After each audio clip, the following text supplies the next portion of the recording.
tayo ngayon sa South Luzon Expressway. Papunta na tayo ngayon ng lalawigan ng Laguna. So mga kabos, ito yung continue natin nung pagpunta kasi namin ng Laguna. Grabe, super ulan. Kaya minabuti namin na ngayon na lang dahil medyo baka surtin ngayon na mainit tong panahon. Kaya ito yung mga pagkakataon na lumabas tayo ngayon.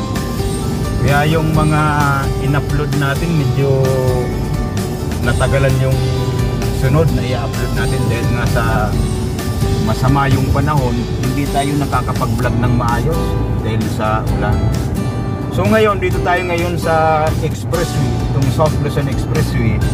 Ito kasi yung pinakamabilis na daan papuntang Laguna dahil kung doon pa tayo pupunta sa may Alabang, dadaan tayo ng bayan ng ano ba yun, yung kulungan dyan ng Muntinlupa, yun, papuntang Santa Rosa. Napaka-traffic doon, kaya ito na yung pinakamagandang way para ang labas natin Turbina. Yung Turbina na yun na yung way na papuntang Bicol, pa San Pablo. Sige, ito na yung Turbina.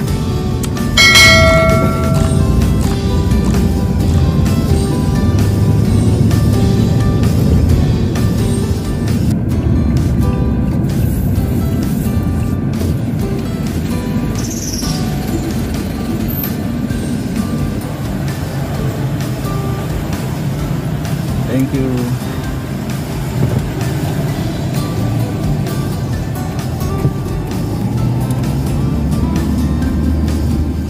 Dinersyo natin to pa San Pablo na siya, pa Bicol. Continue on Bukol Bypass Road for 4 kilometers. Bypass dito. Yan. Para hindi na tayo magbayan-bayan dyan sa may Kalamba.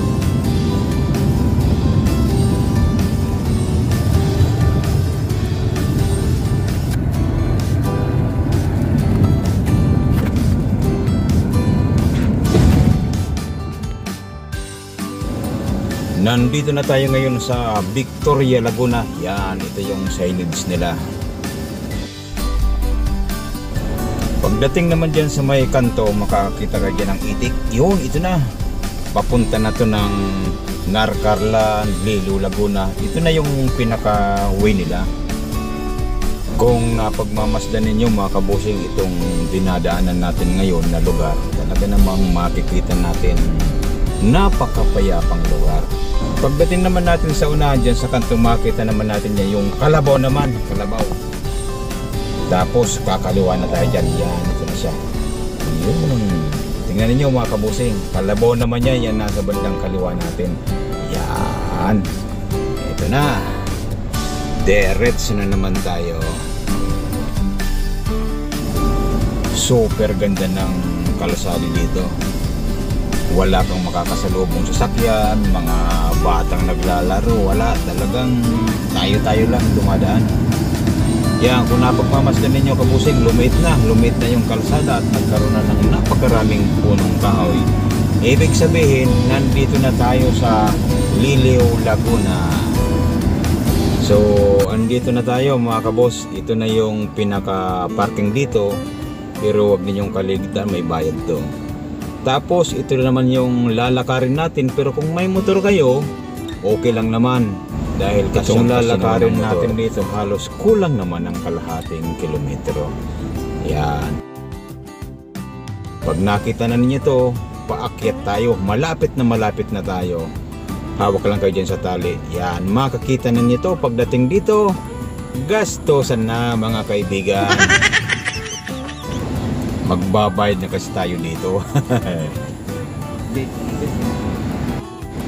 Nahihirapan yata magsulat si Boss Edgar.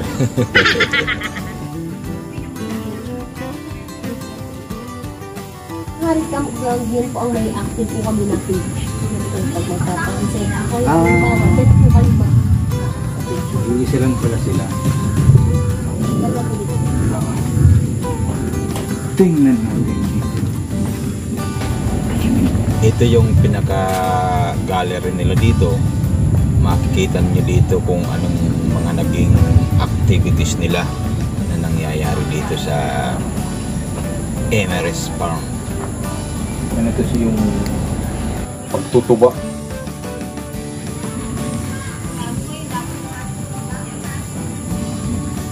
Parang wala man lang kung nagkikilala mga celebrities sa mga picture na to. Ang mga nandito yung ano eh, yung mga nagtutuba.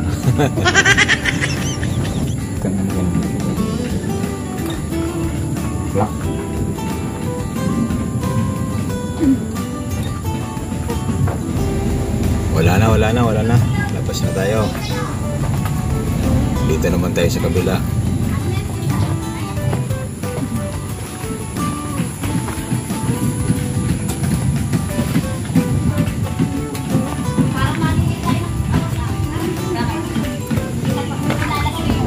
Marites din itong isa na to ah.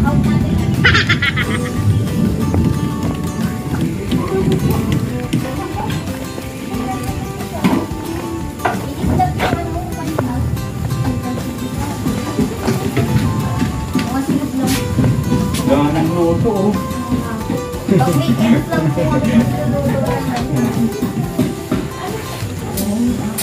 Daming luto oh.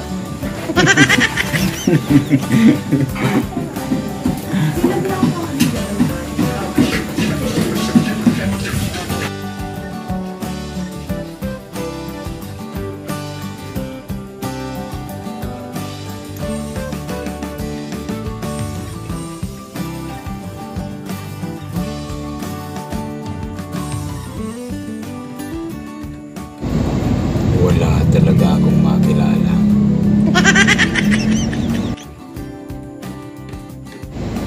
Huwag kayong mag-alala, hindi kayo magugutom dito. Dahil may iba pa palang tinda ng pagkain dito sa Lutong Bukid. Yan. Kung gusto ninyo, dito kayo sa kumakain habang dumuduyan, huwag lang kayong mahilo. Baka sumubsog kayo sa unahan. Napakalawak din talaga pala dito. Yung hangin talagang dire-diretso lang kaya medyo malamig.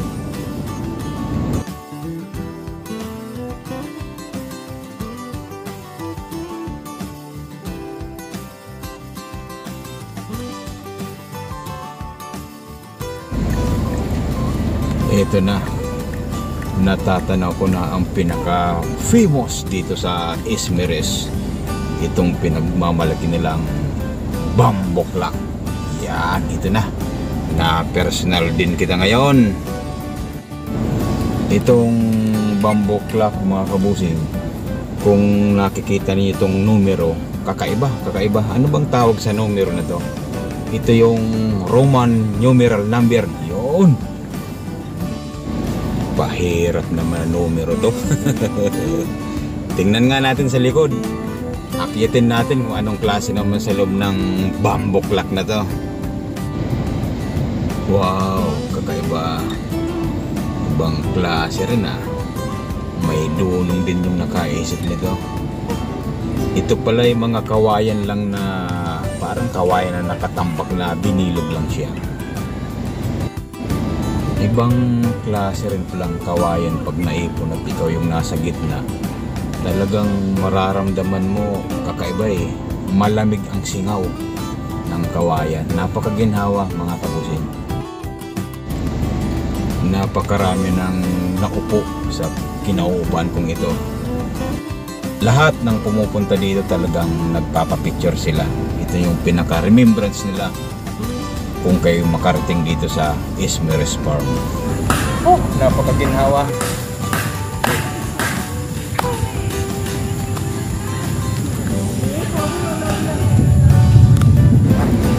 Pupunta naman natin yung isa pa isa. Yung ano, yung parang hinihila ng kabayo. Ano bang tawag doon? Karetelya ba? Ano ba? O karwahe. Tingnan natin kung anong klase naman to. Hindi yata kabayo ang humihila nito nung panahon. Parang mga baka eh.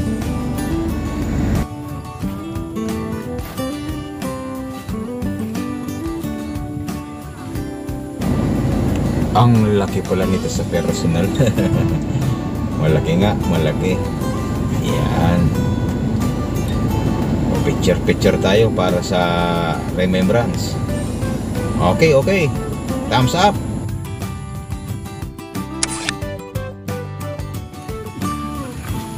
Nakakita na ba kayo ng malaking nyug? Ayan, oh.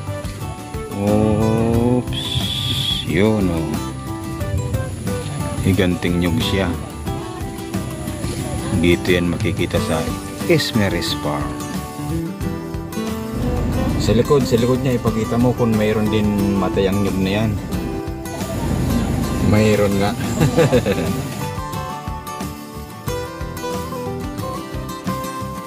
Dito sa Esmeralda, isa sa napansin ko dito itong bonfire nila kakaibo.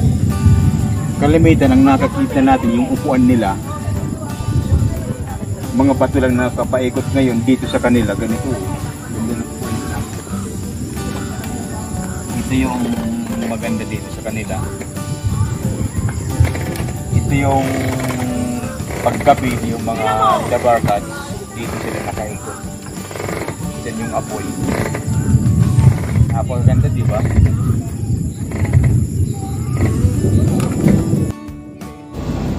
Ang isa pang maganda dito, marami silang mga giant swing na habang nandun, na habang nagsiswing ka, nagduduyan-duyan ka, makikita mo yung harapan mo yung Mount Banahaw.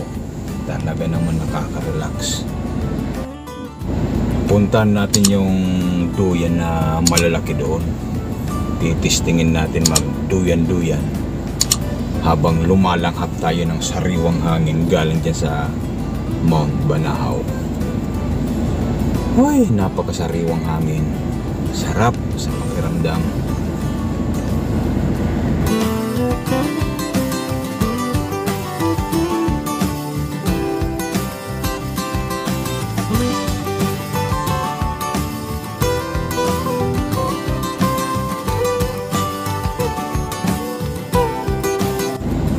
Ito pala kabusing, ito yung tinatawag nilang Skynet. Yan.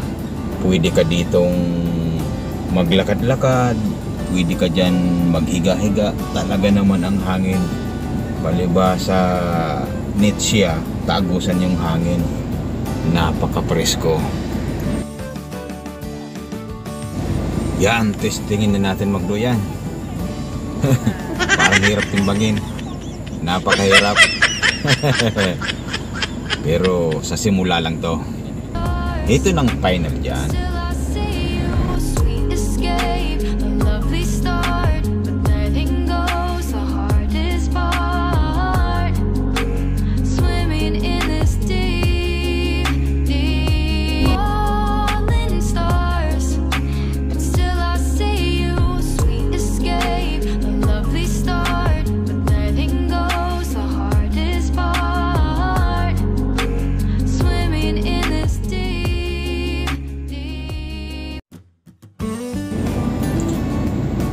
Dito sa bandang to may makikita kayo ditong view deck. Yan, napakaganda. Langhap na langhap ng sariwang hangin sa Mount Banahaw. Mayroon pa ditong bamboo house na mataas. Huwag kayong mag-alala na umakyat dyan dahil sa pinakababa niya nandyan yung kapi-kapi ba. Yan, kapi tayo dyan. Pwede mong dalhin sa second floor para doon ka ngayon magkape. At doon sa pinakataas yun na yung pinaka-view deck niya. Yan.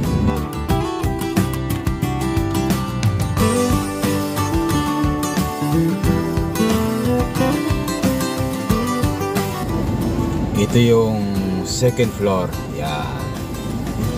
Mararamdaman nyo dito kabusing, malamig na. Dito kayo pwedeng magkape-kape kung gusto niyo dito sa labas or dyan sa loob. Yan, ito na yung hagdan pa third floor.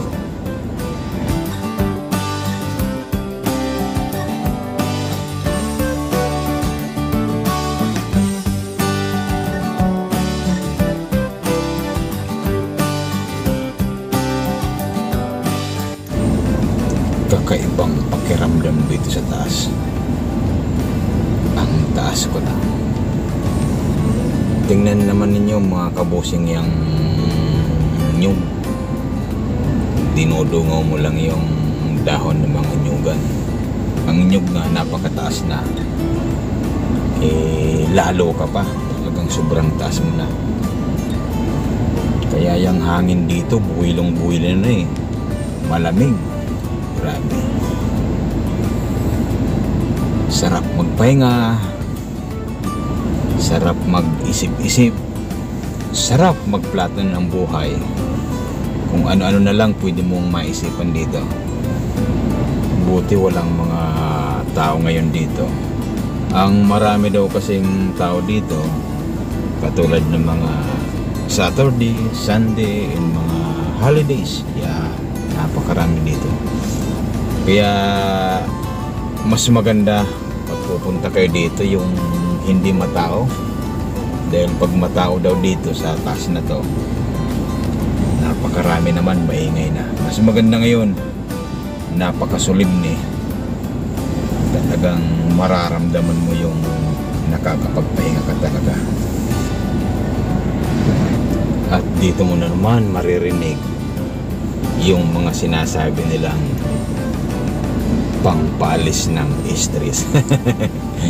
Yan ang palaging naririnig mo sa tao, yung mabawasan yung stress mo. Totoo naman mga kabusing, pag less stress ka sa kinalalagyan mo, talaga naman napakapayapa ng isip. Paano mga kabusing, hanggang dito na lang ang iyong lingkod, Boss Edgar Buglawang. Huwag kalilimutan mag-comment, mag-subscribe po tayo kay Boss Edgar.